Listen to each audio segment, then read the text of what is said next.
Now we begin episode 3, Turnabout Legacy. What shall we make today, kids? Samson and Judy's Bake and Ball.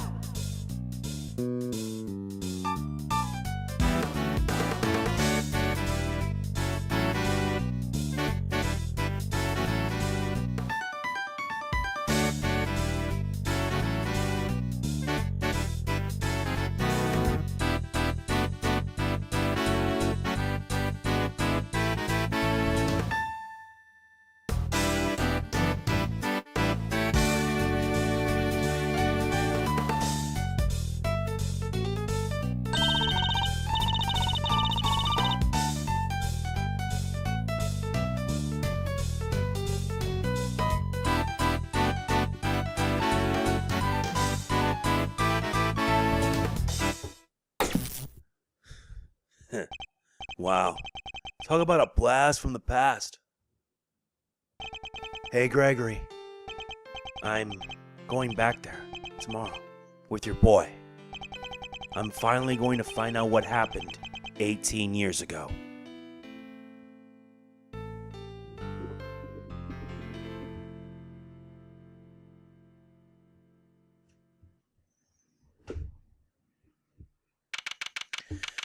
April 2nd, 10:05 a.m., Zodiac Hall, Fountain Room. Well, Fender, are you finally going to tell me what we're doing here? Why have you brought me to an art gallery of all places? Hey, you had nothing going on. Seemed like the perfect chance to come and enjoy the magic of Starstein's stuff together. I'm leaving. Chill, big guy, I'm just joking. You know about the IS-7 incident, yeah? Your old man's last case? Of course. Von Karma took great pleasure in showing me the files as soon as I became a prosecutor. And I reviewed them again last night after your invite. See? I was also present at the trial all those years ago, although my memories of it are somewhat hazy.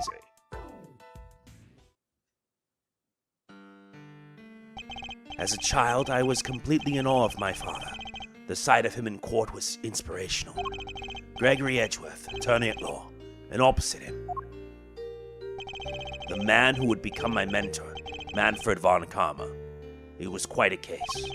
However, it ended with the conviction of the accused. Ah, so you were there too. You were in the courtroom for Gregory's final outing? Well, that'll make explaining things easier. I wanted you to know something, see? That something being what really went down. Not the truth in those files, but the capital T truth. It was 18 years ago, smack dab in the middle of a real doozy of a winter. The buildings were covered with a blanket of snow. It looked like the streets were lined with popsicles. But things weren't so innocent behind those frozen doors. In fact, some pretty sordid stuff went down. This was back before yours truly was the fine figure of an attorney you see before you today. This is it. We're finally going to learn what really happened. December 24th, 5 p.m., Detention Center, Visitor's Room. Hey, Mr. E, this one really came out of the blue, huh? It did. We were called in before the ink on the arrest papers were even dry. My name is Gregory Edgeworth. I'm a defense attorney. I'm here visiting a client with my assistant, Eddie Fender. A murder on Christmas Eve? What's the world coming to? In the dark of the night, at the end of the day, I saw two timely saviors a-coming my way. Welcome, my friends, to the visitor's room, and if we're not friends yet, I'm sure we will be soon. Whoa! Talk about an entrance! I was not expecting that. Neither was I. Sorry if I surprised you. I'm just so happy to see you both. Thanks so much for coming out. Seriously, I can't thank you enough. You're the accused, I take it? I am. Gregory Edgeworth, attorney at law, at your service. I look forward to representing you. This is my assistant, Eddie Fender. Pleased to meet you, sir. I'll do everything I can to help. Come now, Edward. Calm down, please. You'll have to forgive him. He's still new to this. He's been helping me out part-time, but he's far from fully fledged lawyer material yet. Nonetheless, I'm hoping he'll be of some assistance in investigating the particulars of his case. Gregory and Eddie, it's an honor to meet you both. My job as a defense attorney is to save my clients from wrongful convictions. So the first thing to do is to establish whether or not he is truly innocent. Perhaps we could begin by having you tell us a little about yourself. What am I thinking? I haven't even told you my name. I'm Samson Tangaroa. What? It really is you? Samson Tangaroa? The world's greatest confectioner? You flatter me, my young friend. And call me Samson. All my pals do. Wow. Thanks, Samson. I will. I can't believe I'm meeting you in person. It seems Eddie knows something of our client. Mr. E, it's the Samson Tangaroa, the singing, dancing, confectionery-making sensation.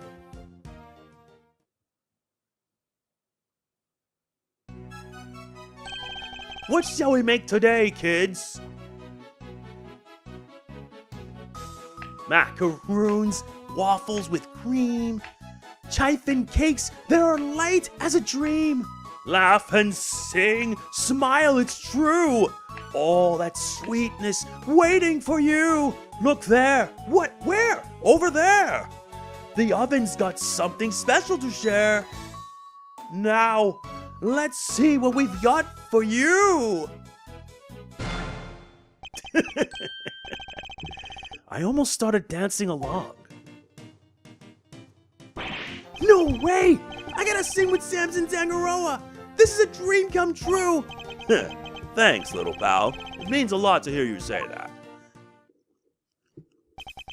My apologies, but I think we need to discuss the matter at hand. Of course. I'm sure you're both very busy. Alright, where would you like me to start? So, you're not just a confectioner, but also a singer and a dancer? I sure am. When I'm having fun, my body just starts moving. You must really enjoy making desserts. Wouldn't be much of a confectioner if I didn't. I live to make sweets that will bring joy to others. Hey, they're not just things. They're works of art. Sparkling, dazzling, mouth-watering creations. The stuff that dreams are made of. So he aims to create joyous and inspirational pieces, does he? I understand that the incident in question happened at your mansion. It did. We were holding an international confectionery contest there when a body was found inside one of my creations. Inside one of your... No way. The detective in charge placed me under arrest because of it. And now, here I am. But I could never take a life. Never. I'm sure the police will see that too in time. They'll realize their mistake. I sure hope so. And what can you tell us about the victim? His name is Artie Frost. He was taking part in the contest. Mr. Frost was a wonderful confectioner. His creations were things of real beauty. I just don't understand. Why did he have to die? I'm sorry. He seemed genuinely upset over the victim's death. I think I have a pretty good measure of the man now. Mr. Tangaroa, there's just one last thing I need to confirm with you. You didn't kill Mr. Frost, correct? Correct. I swear to you I didn't do it. Like I told you, I could never take a life. Never. He seems quite sincere. Alright, I'm going to take you at your word. Thank you for being so forthright with me. Likewise, it's good to talk to somebody other than those detectives. We'll head to the scene of the crime and see what we can learn. We'll be in touch when we have something more to tell you. Goodbye, Gregory. Goodbye, Eddie. I'm counting on you both. December 24th, 6 p.m. Contest venue, Fountain Room. It's pretty cold out there, huh, Mr. E? I never saw so much snow. Yes, and it doesn't seem like it'll be letting up anytime soon. But just look at this place. What a sweet house Samson's got. It's huge. Yes, big enough to hold an international confectionery contest, no less. Welcome, welcome, everyone. Come on in. We'll have us some fun. Oh no! Are you alright? I'm sorry. Would you happen to be Mr. Gregory Edgeworth by any chance? I would. It's a pleasure to meet you. I'm Eddie Fender, Mr. Edgeworth's assistant. Mr. Edgeworth, Mr. Fender, welcome to our humble abode. Judy Bound, it's an honor to meet you both. I'm the housekeeper here, and Mr. Tangaroa's assistant. You're no housekeeper. You're Judy Bound, the Judy Bound. You know a little something of my work? A little? I watch you on TV every chance I get. I'm Bacon Bop's biggest fan. It's very kind of you to say so. We be nothing without our fans. And what might Bacon Bop be? It's only the biggest show on TV. Every kid on the planet loves it. The dynamic duo of Samson and Judy make delicious sweet stuff, all while singing and dancing. Like this. Check it out. What shall we make today, kids? Cookie dough, caramel too, fluffy chocolate cream, tiramisu. Everyone, come along. Baking treats with a smile and a song. There, who, where, who, there, it's true. The oven's got something special for you. Just take a bite and you will see. That was a wonderful performance, Mr. Fender. Bravo. I dance along every time I watch the show. Perhaps Miles might enjoy it too. I'll suggest it later. But all this dancing really takes it out of a guy. Oh, I'm so sorry. I'm the world's worst hostess. Here, nothing relaxes the body and mind quite like a cup of tea.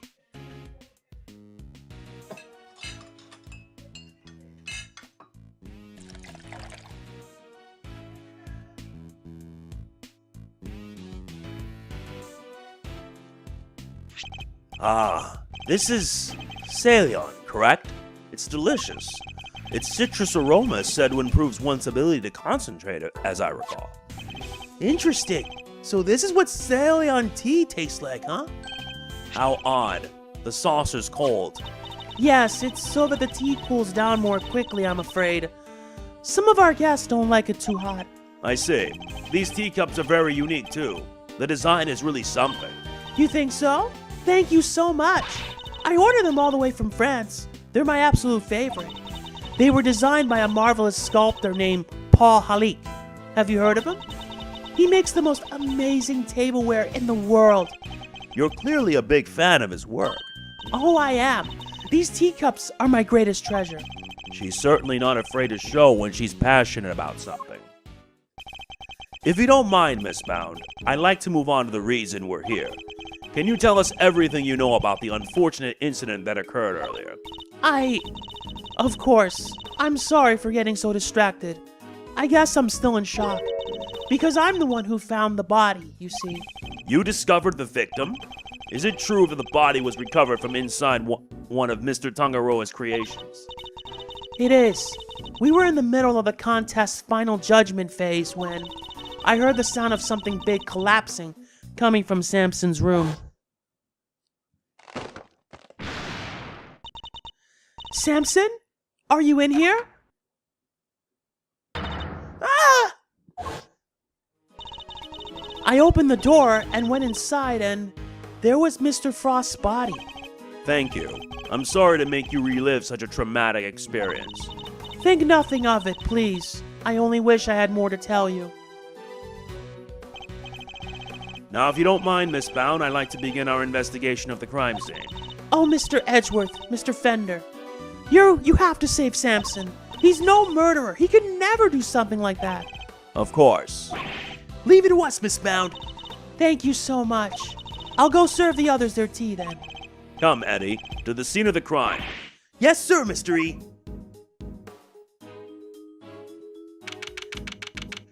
December 24th, contest venue, Tangaroa's room. No way! Everything in this room is made of chocolate! I can't believe I'm getting to see so many of Samson's creations this up close and personal! I might be more excited myself if the room wasn't a murder scene. Just hearing you say that sends a shiver down my spine. That might just be the temperature in here. It's rather cold. Yeah, now that you mention it, it is pretty chill.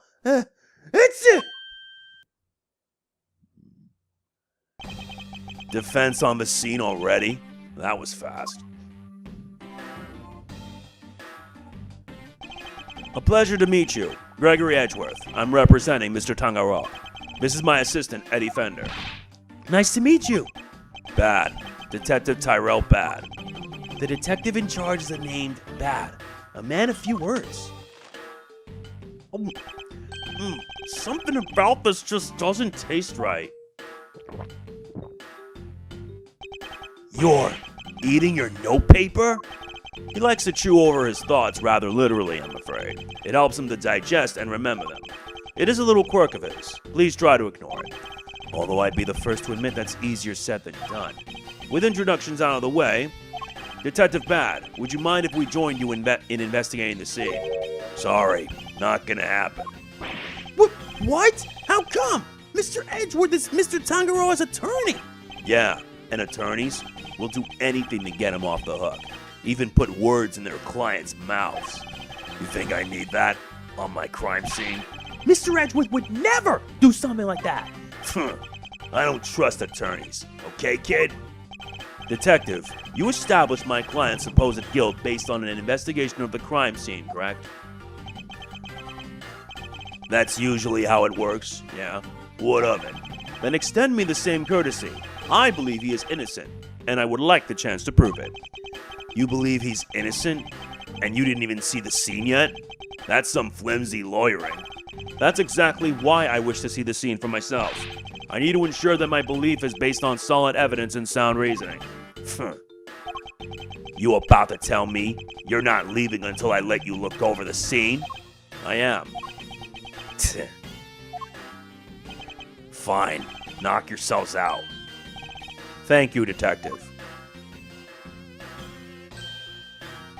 But I'm coming around with you. Like I said, I don't trust attorneys. If you're good with that, go ahead and get to it. That was a lollipop this whole time? I must admit I didn't see that coming either. We better get started then. I'll need you to take notes, Eddie. On it, Mr. E. Let's get this over with. Let's get started.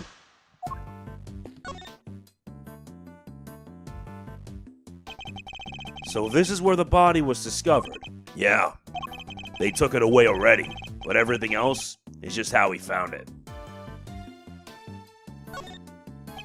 It appears the body was inside the treasure chest. Yeah, woman by the name of Bound found it.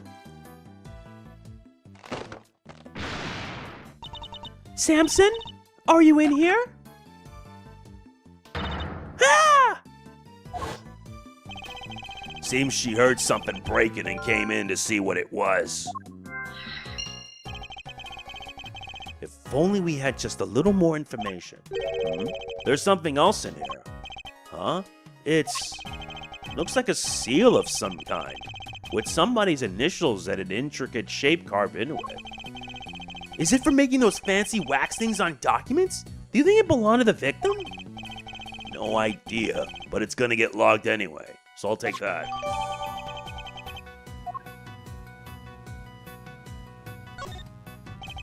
It's really rather impressive making an entire ship out of chocolate. That's Samson Tangaroa for you. Don't you just want to take a big bite out of it? which part to bite first, though. That's the real head-scratcher, you know? Bite any part of it, kid, and you'll be off this crime scene so fast, your head will spin. Hey! It was just a joke! Stop staring at me like that! I do sometimes wish Eddie could keep his cool a little better. One of the stands for the ship is broken.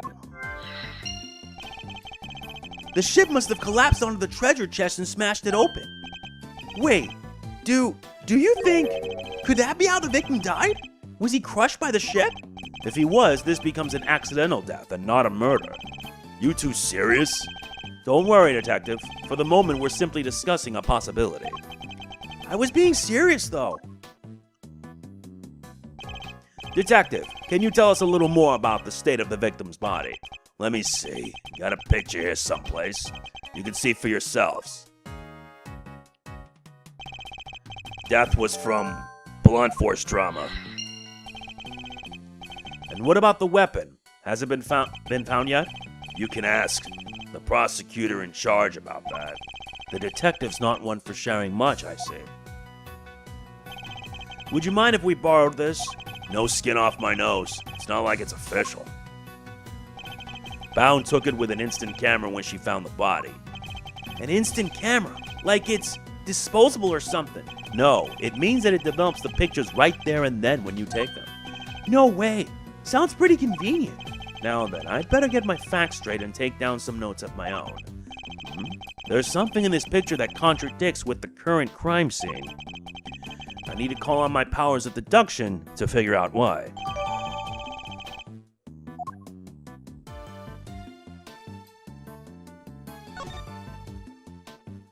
I must scour the scene and inspect anything that catches my attention. Like father, like son. Could this be related to the evidence somehow? Yeah, the crime scene notes. Eureka! You said the only thing that has been removed from this scene is the body? Yeah, that and the piece of cloth it was wrapped in. Then something here doesn't quite add up. It doesn't? Take another look at the scene in front of us, Detective. A very conspicuous pool of blood that should be here is clearly missing. You're right. Don't remember anybody mentioning they removed the blood along with the body. Let me check with forensics. What is it, Mr. E? What did you figure out? Compare the treasure chest in the photograph to the real thing. In the picture, the solid chocolate bottom continues underneath the deceased's head. And yet, that part of the chest is now gone. The part with blood all over it. Exactly. So did the police remove it? Or perhaps the killer? It wasn't forensics. They're saying nobody took anything like that away. Interesting. So somebody deliberately removed the blood from the scene? Could be.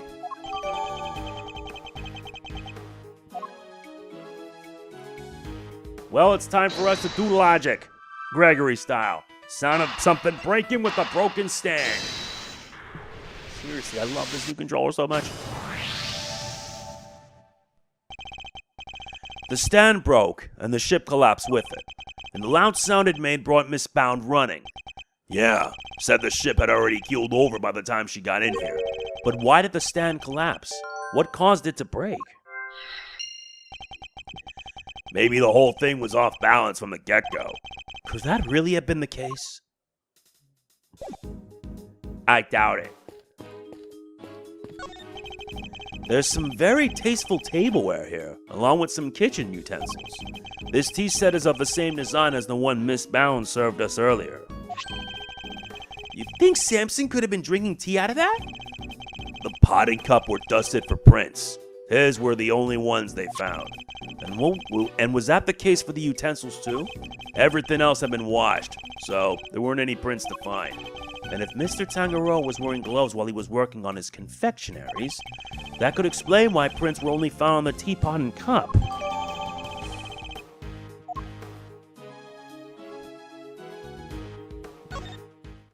Now we meet him. And you are?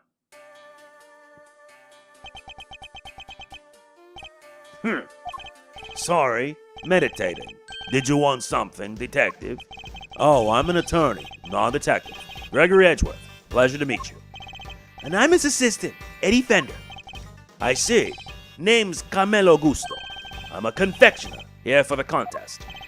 You are? What's your specialty, Mr. Gusto?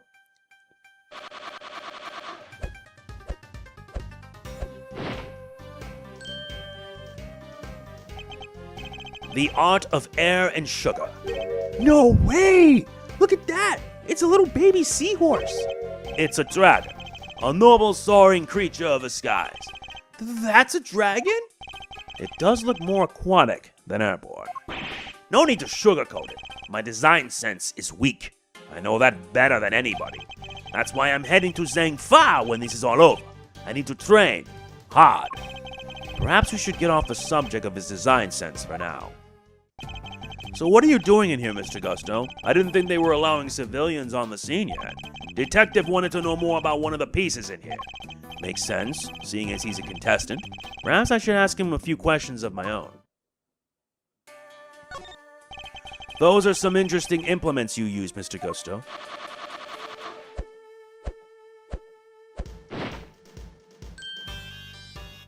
Sugar-blowing pumps. They put air into the sugar. They're so cool! It's like watching a sword master do his thing. I'm no master. Not a day goes by that I don't hurt myself, one way or another. That's why I wear red. That way it doesn't matter when I make a mess. The way of the confectioner is a lonely one. You never stop learning. Not until you die.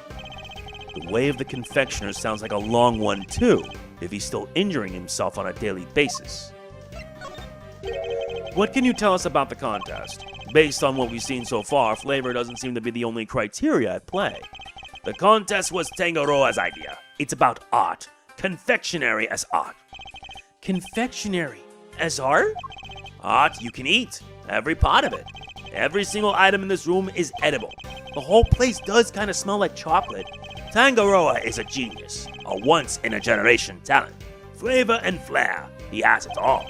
And if you can't outdo the god of confections himself, you can't win. I don't know, man. Beating out the greatest in the world seems kind of hard, yeah? As it should be. Whoever beats him becomes the greatest in turn. That's the real prize here. Nothing else matters. So you're competing for a title, effectively, and a treasure. The ultimate cookbook. Tangaroa's most prized possession. If you want to know more, it's all written down here. It's the list of rules that was given out to contestants.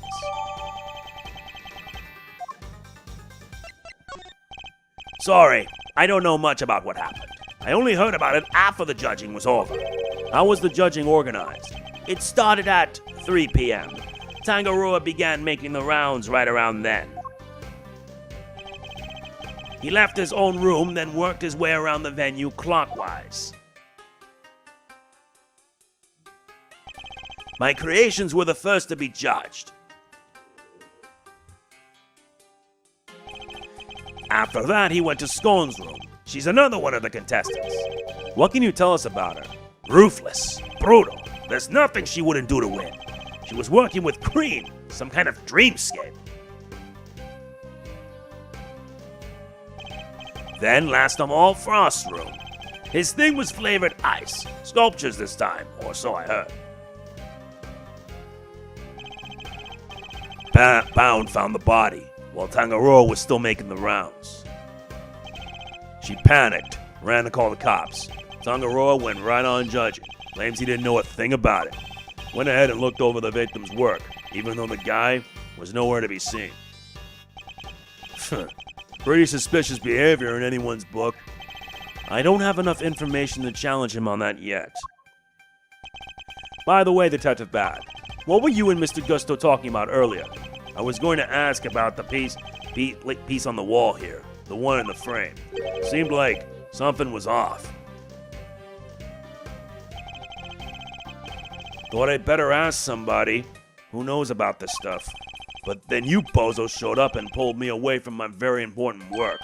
Perhaps we can take a closer look at it together. Can't take a hint, can you? Mr. Gusto, would you mind helping us out? Of course. Confectionery is my life. If you have any questions, I'll be happy to answer them. Thank you. That's very kind of you. Who knew you could make a picture this pretty out of chocolate? Samson really is a god among men. Is it really made of chocolate, though? Looks far too much like a regular illustration to me. You have a good eye. I'm impressed. That's no piece of candy. That's the ultimate cookbook. The ultimate cookbook. In other words, the grand prize. What? So it's not made of chocolate after all? No, the book is inframed in some. Tangaroa showed it to all of us when he gathered us here to explain the rules. So the participants knew that the grand prize was in this room the whole time. Anyway, you see it too, right? The frame? Something's missing. Ah, the oddity Detective Bad was going to ask Mr. Gusto about earlier. Yes. You're right, Detective. Something is missing from this frame. So it's not just me. Huh? What's missing? I'd better show Eddie which part of the frame is missing some chocolate. Right here. Take that! Look at the decorative work in the corner here. Something's missing, huh? Oh yeah, it's different from the other side. It's not like Tangaroa. The balance is all wrong. But that's not all. Take a look around. Every confection in this room is missing some small bit. You're right. The candle holder, the nautical stuff, they're all like that. Did somebody deliberately damage them? That's a very good question. Or did Tangaroa just want to look like somebody messed with his work? He'd never do that to his own creations. Never! Could this have something deeper meaning for this case? I must scour the scene and inspect anything that catches my attention. Are these finger marks? Yeah, but we don't know whose yet. Still haven't figured it out. No fingerprints, no ID. Finger marks without prints. They could certainly be important to the case. It's a real head scratcher, all right. Not really. I'm guessing whoever it was wore gloves. Where's your sense of romance? Our adventure? There doesn't tend to be much of either at a crime scene, Eddie. That's it! Are you alright, Eddie? Yeah, but it sure is chilly in here. Yes, it wasn't exactly warm out in the fountain room either. But it's even colder in here. Would you like to borrow my jacket? No, I'm fine. And besides, you said you'd give it to me when I finally got my attorney's badge. I did, didn't I? Why do they have the heat down so low? Chocolate needs to be kept at the right temperature. Take a look behind that panel on the wall. What panel? Look at that! It was here this whole time. There's one in each of the contest rooms. Tangaroa hid them so they wouldn't spoil the aesthetic of our works. And what do the controls do? They adjust the temperature and the lighting. Goes all the way down to minus 22 degrees Fahrenheit. Cold enough to keep any confectionery from melting. So in effect, each room is a giant freezer. It's 59 degrees in here. No wonder I'm cold. Hey, Detective Bad, you mind if we turn it up a little? Preservation of the crime scene is the foundation of detective work. But I'm not a detective. The same goes for attorneys, Eddie. We must never disturb the scene of the crime. Get used to the cold. It's all part of your training. Chocolate needs to be kept between 59 and 65 degrees. There's no way around it. You know the temperature's my heart, huh? Guess it is your job. It's the very least I should know. Any real confectioner should be able to tell you that and more. Alright, what about lollipops? And cream? If it's not too hot or too humid, a lollipop should be fine just about anywhere. Cream needs to be kept at around 50 degrees. Need to watch out for heat and humidity, huh? Duly noted. Detective Bad kind of brightened up when he was talking about lollipops, didn't he? I suppose he must be very fond of them. I don't believe there is any more to be found here. Yeah. These controls can be used to adjust the room's temperature and lighting. Red, yellow, green, dark blue, light blue, white. That's a huge range. Temperature set to 59 degrees. Light color set to white. The pieces in here are made of chocolate. That's why. White light makes them look better. Mr. Tangaroa must see the room itself as part of his carefully crafted creations. I agree. The picture is not made of chocolate. It's the cover of a book, the ultimate cookbook. The ultimate cookbook? In other words, the grand prize. Yes, and framed in chocolate. Tangaroa showed it all of us when he gathered us here to explain the rules. So the participants knew that the grand prize was in this room the whole time. Well, it's time to piece it all together. Damaged creations. Why did it break?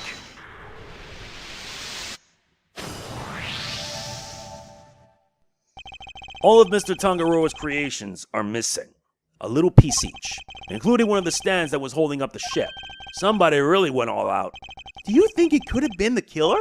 It's certainly a possibility. Either way, I think we can safely say the stand was damaged in our mystery person's tampering scene. And when it broke, the ship fell and smashed open the treasure chest, which would have remained closed otherwise. Well, let's talk to the forensics guy. What are you investigating, officer? Sir, I was just taking the temperature of the water here. And what have you learned? Oh, it's warm, sir. The stream in each room flows into the main fountain and then the water is circulated back to the rooms. Unusual, to say the least. I've never seen a house quite like this one. Rich folks. They're all crazy. Investigation complete. I think we've about done here for now. Well, if I wasn't convinced before, I am now. Tangaroa did it. No two ways about it. What do you mean? All the rooms in this place locked from the inside. The only way to unlock them from the outside is with this key. I see. And who had access to that key? Who do you think? Tangaroa. And it's the only one. There aren't any copies. With the mansion key, Tangaroa could slip into anybody else's room anytime he liked. And he could even lock his own room from the outside if he wanted. But Mr. Tangaroa's room wasn't locked, was it? Nope. Which is exactly what makes him a suspect. Would you care to explain your thinking? Argument. Why I think Tangaroa did it. If the door had been locked when the body was found, Tangaroa would have been the obvious suspect, which is why he deliberately didn't lock his room. And why he smashed in the lid of the treasure chest, so the body was on full display. Everyone was supposed to gather in his room when the judging finished up, so he made it look like the murder happened while he wasn't there. The one thing he didn't plan on was Bound finding the body. Anyway, that's my thinking on this whole thing. Good enough for you, Mr. Attorney? Do you also believe it was Mr. Tangaroa who damaged the other pieces in this room? Yep. I know you have to believe your client. That's your job. But I'm a detective, and I serve the law. And no matter how squeaky clean somebody might seem, a suspect is still a suspect. I fully understand your reasoning, Detective. Now, would you mind if I applied a little critical thinking of my own? Heh, do your worst. Just as a detective won't compromise his devotion to the law, I won't compromise my beliefs either.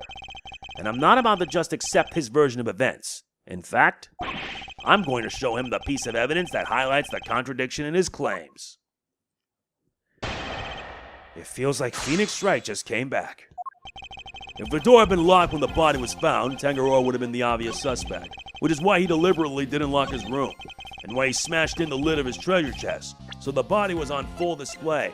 Nah, I think you're gonna have to laugh. I think I'm gonna have to call BS on that. Objection!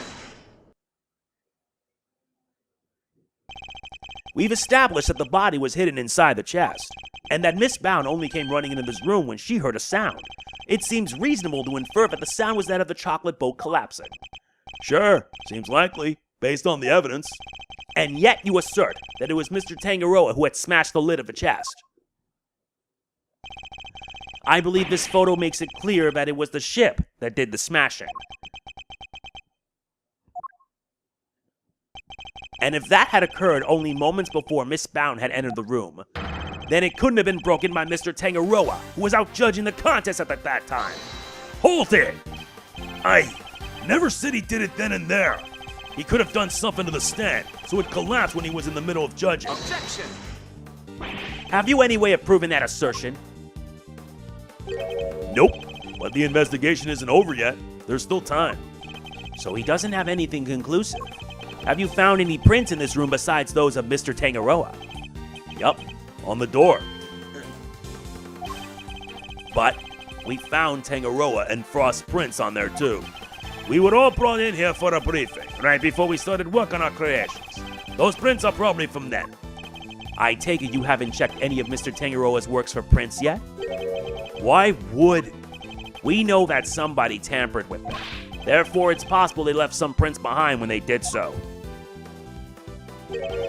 Fine, but if we don't find anything, your guy's still top of my list. Got it? You! Check all of his chocolate stuff for prints, now! Yes, sir. Right away. Detective Bat, we finished dusting the chocolate and we found prints that don't belong to Mr. Tangaroa, sir. Go on. Whose? Delicia Scone, sir. She's one of the contestants. Good work. You can go back to whatever you were investigating before. Yes, sir. So it seems we have a suspect besides Mr. Tangaroa. Even without your lawyerly input, I wasn't about to wrap up the investigation anyway. I'll go speak to Miss Scone and see what she has to say for herself. Delicia Scone. Mr. Gusto mentioned her too. He said that she was ruthless, that she'd do anything to win. This Scone lady sounds like a pretty suspicious character, huh, Mr. E? Yes. I think we better try to speak with her ourselves as well. Detective Bat, would you mind if we accompanied you? Babysitting you is not my job. Aw, come on! But I guess you did pick up a couple of useful clues already. So if you want to tag along, be my guest. Thank you, Detective. You're too kind.